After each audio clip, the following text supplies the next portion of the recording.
नमस्कार दोस्तों, स्वागत है आप सभी को आपके अपने चैनल सिविल नॉलेज पर।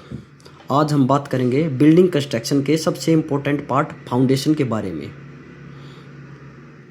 घर हो या बिल्डिंग, अगर फाउंडेशन मजबूत नहीं होता तो स्ट्रक्चर कभी टिक नहीं पाएगा। आज हम डिटेल में समझेंगे फाउंडेशन क्या होता है और ये क्यों इतना ज़रूरी है। क्या आप जानते हैं कि किसी भी बिल्डिंग की सबसे इम्पोर्टेंट चीज़ उसका डिज़ाइन नहीं बल्कि उसका फाउंडेशन होता है। आज इस वीडियो में हम फाउंडेशन के बेसिक से लेके एडवांस तक समझेंगे। आप जानते ही हैं सिविल इंजीनियर के स्टूडेंट के लिए फाउंडेशन एक बेसिक बट इम्पोर्टेंट टॉपिक है। आज हम इस कंसेप्ट को सिंपल लैंग्वेज में समझेंगे। हमारी दो टाइप की फाउंडेशन होती है, shallow foundation and deep foundation. Shallow foundation के बारे में हम पहले डिस्कस करते हैं। शैलो फाउंडेशन वो फाउंडेशन है जो ज़मीन की सरफेस के पास कम डेप्थ पर बनाए जाते हैं। जनरली इसकी डेप्थ विड्थ के बराबर या उससे कम होती है। ये तब यूज होता है तब ऊपर की सॉइल लेयर स्ट्रॉन्ग हो और लोड ज़्यादा हैवी ना हो। और इसका तब यूज होता है अगर 3 मीटर से हमारी डेप्थ कम हो, मतलब जो हमारा एनजीएल होता है जब हम साइट पे जाते हैं, नेचुरल ग्राउंड, हमें जो नेचुरल ग्राउंड मिलता है, जो हमारा ग्राउंड ऑलरेडी एग्जिस्ट होता है, उससे 3 मीटर से कम डेप्थ में हम इसको बनाते हैं। इसका कहाँ यूज़ होता है? इसका यूज़ होता है रेजिडेंशियल बिल्डिंग में, छोटी कमर्शियल बिल्डिंग में, स्कूल, हॉस्पिटल जैसे नॉर्मल लोड जिसमें हो उसमें इसका यूज किया जाता है। और जहाँ पे सोइल की बीरिंग कैपेसिटी अच्छी हो वहाँ पे हम इसका यूज कर देते हैं। शैलो फाउंडेशन के 4 टाइप हैं। पहला है isolated strap footing, combined, second है कंबाइंड फुटिंग, थर्ड है स्ट्रिप फुटिंग और फोर्थ है राफ्ट या फिर मैट फाउंडेशन। इसको हम एक एक करके जानेंगे। फर्स्ट में हम आते हैं आइसोलेटेड स्प्रेड फुटिंग में। आइसोलेटेड फुटिंग एक शैलो फाउंडेशन है जो एक सिंगल कॉलम के नीचे दिया जाता है। इसका काम क्या है? कॉलम के लोड को ज़मीन पर सेफली ट्रांसफ़र करना होता है। ये फुटिंग तब यूज होता है जब कॉलम एक दूसरे से दूर हो, लोड मॉडरेट हो या फिर सॉइल की बेरिंग कैपेसिटी अच्छी हो। इसकी शेप हमारी क्या क्या हो सकती है? इसकी शेप हमारी रहती है स्क्वायर भी हो सकती है, रेक्टेंगुलर भी हो सकती है, सर्कुलर भी हो सकती है, स्टेप्ड टाइप में होते हैं। स्टेप टाइप में मतलब जैसे हमारा स्टेयरकेस होता है उस टाइप में हमारा स्टेप फुटिंग, इस टाइप में हम स्टेप फुटिंग को बनाते हैं। या फिर हम स्लोप्ड फुटिंग भी ले सकते हैं। बट इसकी कॉमन शेप क्या होती है? इसकी कॉमन शेप होती है स्क्वायर। इसका बेनिफिट क्या है? इसमें क्या होता है? इसका डिज़ाइन सिंपल होता है, इसमें कॉस्ट कम लगती है और इससे कंस्ट्रक्शन हमारा बहुत फास्ट होता है। ये रेजिडेंशियल बिल्डिंग के लिए सबसे बेस्ट मानी जाती है। सेकंड में हम आते हैं कंबाइंड फुटिंग।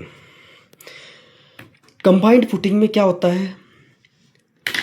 कंबाइंड फुटिंग एक शैलो फाउंडेशन है जिसमें 2 या 2 से ज़्यादा कॉलम को एक ही फुटिंग से सपोर्ट करती है। मतलब क्या होता है? 2 कॉलम एक ही फुटिंग के ऊपर सपोर्ट होते हैं। ये तब प्रोवाइड की जाती है जब 2 कॉलम बहुत पास में हो, सोइल की बीरिंग कैपेसिटी कम हो और प्रॉपर्टी लाइन के कारण आइसोलेटेड फुटिंग पॉसिबल ना हो। जैसे कि हम ये इमेज देख रहे हैं, इसमें क्या होगा? यहाँ पे इसकी दूसरी लैंड की लाइन आ गई है, मतलब कि ये और किसी की प्रॉपर्टी है, तो हमने क्या किया? यहाँ पे एक कॉलम और दे दिया और इसको पास वाली फुटिंग के पास में ही कनेक्ट कर दिया गया है, तो इसको बोलते हैं कंबाइंड। अब कंबाइंड फुटिंग के भी हमारे टाइप होते हैं। कंबाइंड फुटिंग कौन कौन से टाइप है? एक है रेक्टेंगुलर कंबाइंड फुटिंग। इसका कब यूज होता है? जब दोनों कॉलम का लोड ऑलमोस्ट इक्वल हो, मतलब दोनों पे लोड इक्वल ऊपर से आए, तब इसका यूज किया जाता है। सेकंड नंबर पे आता है ट्रेपेजोइडल कंबाइंड फुटिंग। जब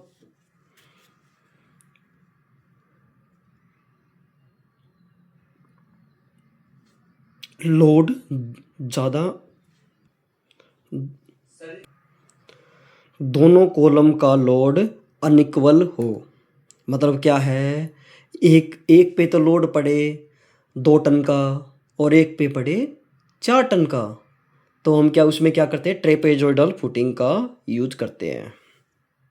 जहाँ पे कॉलम का लोड ज़्यादा हो, वहाँ पे हम क्या करते थे? फुटिंग को थोड़ा सा बड़ा बना देते, वाइड कर देते थोड़ा सा,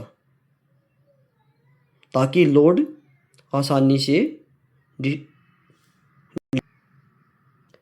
इसका बेनिफिट क्या होता है? इसका बेनिफिट ये होता है, अनइक्वल लोड को बैलेंस करता है, सेटलमेंट को कंट्रोल करता है। इसके कुछ फायदे तो कुछ नुकसान भी है।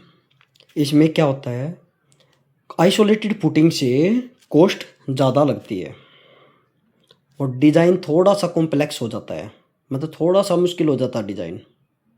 इसमें स्टील भी आइसोलेटेड फुटिंग से ज़्यादा लगता है। अब हम आते हैं third footing, strap footing, cantilever footing में। स्ट्रैप फुटिंग शैलो फाउंडेशन है, जिसमें दो अलग अलग आइसोलेटेड फुटिंग को एक स्ट्रैप बीम से जोड़ा जाता है। मतलब क्या है, दो फुटिंग को एक साथ ही एक बीम से कनेक्ट कर दिया जाता है।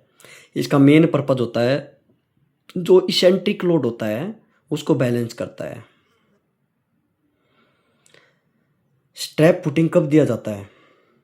जब एक कॉलम प्रॉपर्टी लाइन के बिल्कुल पास हो, जब आइसोलेटेड फुटिंग का सेंटर कॉलम के सेंटर से मैच ना करे,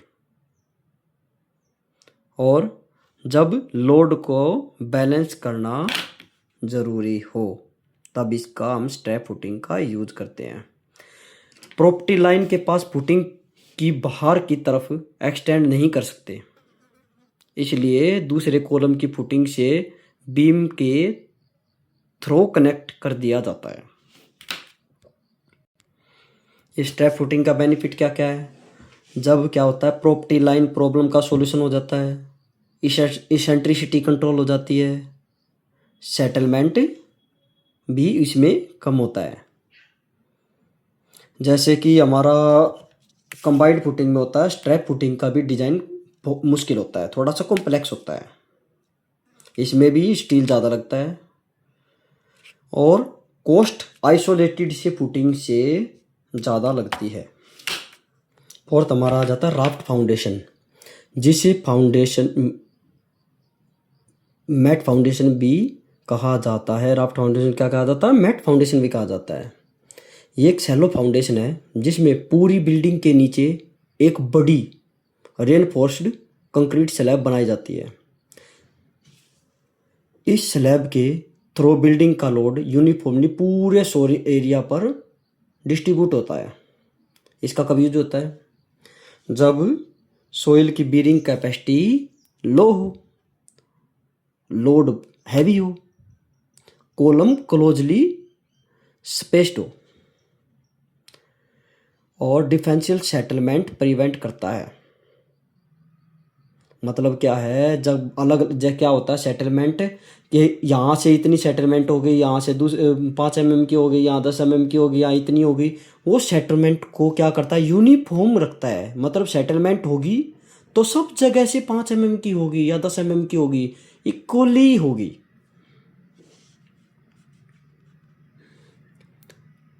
राफ्ट फाउंडेशन के कुछ एक टाइप होते हैं, solid draft foundation, beam dammed slab draft, shallow draft, step draft.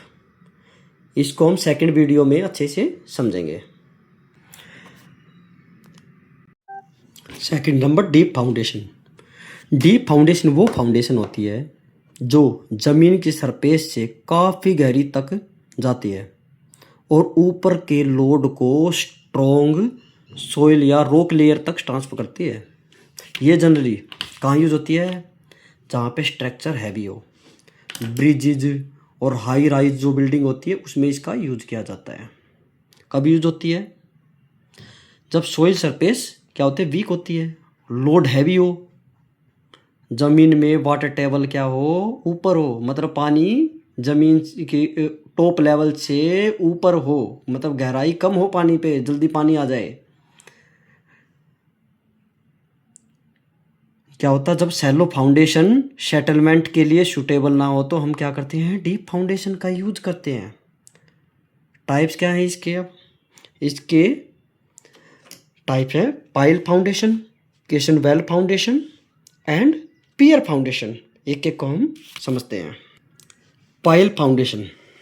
Pile foundation एक डीप फाउंडेशन है जिसमें लॉन्ग सिलेंडर जिसको बोलते हैं पाइल को सोइल के अंदर डाल दिया जाता है और उसके अंदर हम क्या करते हैं? कंक्रीट और स्टील को डाल देते हैं और बाद में उसको बाहर निकाल दिया जाता है।